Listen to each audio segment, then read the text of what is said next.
Olá, tudo bem com você? Estamos de volta para a nossa terceira lição. Bem, antes de começarmos, como de costume, quero pedir para vocês deixar o seu like, compartilhar e quem não é inscrito, se inscreva, tá bom? Vamos então para a nossa lição, porque ela está interessante, viu? Adorando a imagem novamente. Os estudiosos há muito tempo observam uma conexão entre Daniel 3 e o que o Apocalipse ensina sobre os eventos dos últimos dias. E com razão, porque Daniel 3 descreve a ordem para adorar a imagem e a desobediência a essa ordem seria punida com a morte. Esse evento é refletido no que o Apocalipse prediz sobre a ordem de adorar outra imagem.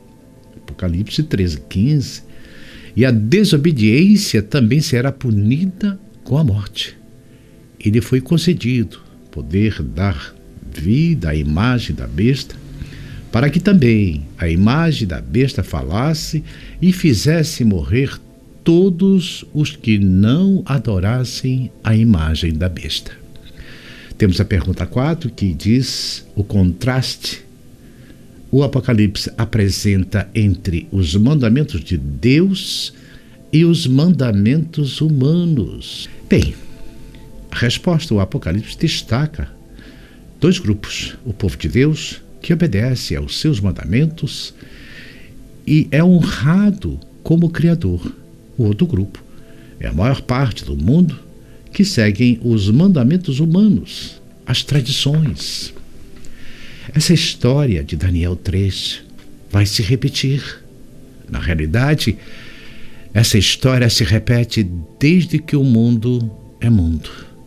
No final dos tempos, ela vai se repetir em um nível bem ampliado. Então a história da Babilônia se repete como uma metáfora no fim da história do mundo.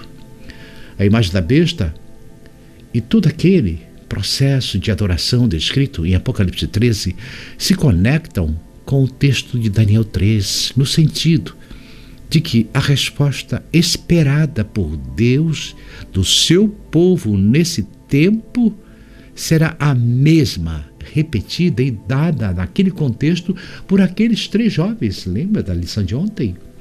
Porque haverá um momento em que Deus reconhecerá os seus fiéis, os seus filhos, ainda que esse momento seja a ressurreição no fim da história.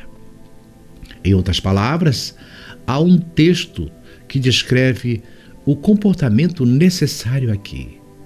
Aquele que não se curva diante de Deus, em algum momento acabará se curvando para qualquer coisa. Em outras palavras, aquele que durante seu tempo de paz se curva a Deus, adora a Deus e o reconhece como seu único Deus e Criador, no momento de prova, repetirá esse comportamento. Há alguns lugares do mundo onde ser cristão implica perseguição e morte, principalmente na janela 1040. Mas a maior parte do mundo ainda tem a liberdade para exercer a sua fé, exercer seu processo religioso e ainda mais a liberdade de testemunhar sua fé para os outros. Enquanto temos essa liberdade e o momento que temos para aprofundar o desenho da comunhão e o preparo para quando nos for exigido um tipo de comportamento semelhante ao desses garotos da história de Daniel 3, que, em outras palavras, é um lembrete de que a história se repete. E é nesse caso que se repetirá de forma definitiva. O Apocalipse capítulo 13 é a descrição que conecta esses 2 grandes momentos da história. A história passada, primeira parte de Daniel 13, a história futura, segunda parte de Apocalipse 13. A besta descrita no capítulo 13, e na realidade simboliza um poder. O cristianismo que se apostatou e se distanciou da verdade bíblica e da verdadeira adoração. Estabeleceu novos parâmetros no critério e novas doutrinas. Tirou a Bíblia de cena e colocou a tradição em seu lugar e levou a humanidade a uma prática cristã deturpada em relação ao texto bíblico. Essa prática conduziu todo esse período a uma condição de afastamento tal que foi necessário que Deus intervisse na história. Então, ao intervir na história, Deus elimina aquilo que era o autoritarismo de um cristianismo distanciado da Bíblia, restabelecendo o lugar de soberania, o lugar de exaltação do texto bíblico. Isso acontece por volta do final do século XVIII e início do século XIX. O fim do absolutismo, a pregação da Bíblia pelas diversas sociedades bíblicas espalhadas por todo o mundo e principalmente a redescoberta das profecias de Daniel e Apocalipse. Tudo isso permitiu um novo contexto. O problema é que essa história lá do tempo passado vai se repetir. Em outras palavras, seremos chamados assim como lá no tempo de Daniel. Depois, como lá no tempo da Idade Média, seremos chamados e convocados, intimados a adorar e reconhecer a falsidade como sendo verdade, a troca de valores, adorar o Deus no falso sábado, o que vem sendo pregado largamente hoje e se tornará obrigatório. É nesse tempo Deus necessitará de pessoas que sejam fiéis e se levantem e se posicionem contra tudo isso, não no sentido de afrontar, mas no sentido de dizer: isso está errado. E nós não podemos responder afirmativamente em adoração a esse sistema. Ou seja, do mesmo jeito que os garotos responderam diante de Nabucodonosor, não importa o que aconteça, nós continuaremos servindo a Deus do mesmo jeito que os valdenses, os ignotes, os albigenses e tantos outros no período medieval que responderam sim a Deus e não ao erro. Somos chamados, no fim da história, a fazermos o mesmo.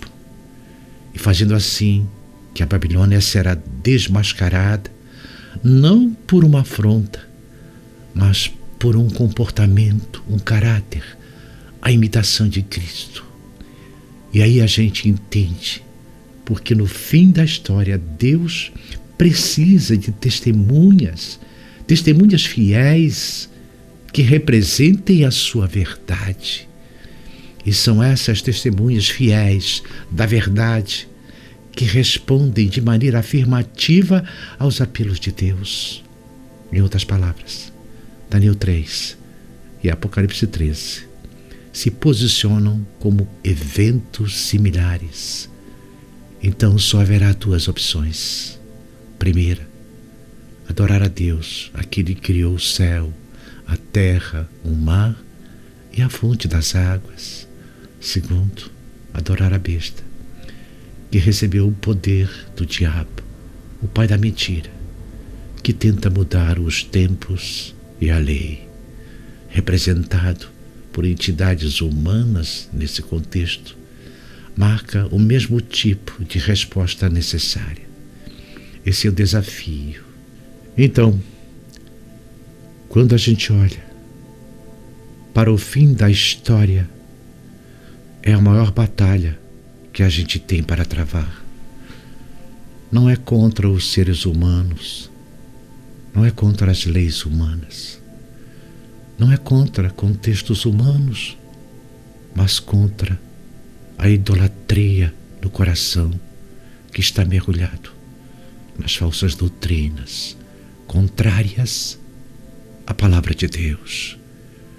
Cada ser da terra deve fazer a sua escolha entre adorar a Deus no seu santo dia, que foi dado no Éden, Gênesis 2:3, ou a Satanás no primeiro dia, que é o falso sábado, quando cada um tomar a sua decisão, a porta da graça se fechará. E então Jesus Cristo, em glória, virá buscar o seu povo para viver com Ele eternamente. Você quer saber mais? Então não perca a quarta lição: perseguição à Igreja Apostólica. Então, não esqueça de compartilhar o nosso canal, fazer um comentário, quem não é inscrito, se inscrever e deixar o seu joinha, tá bom? Até amanhã, se Deus permitir.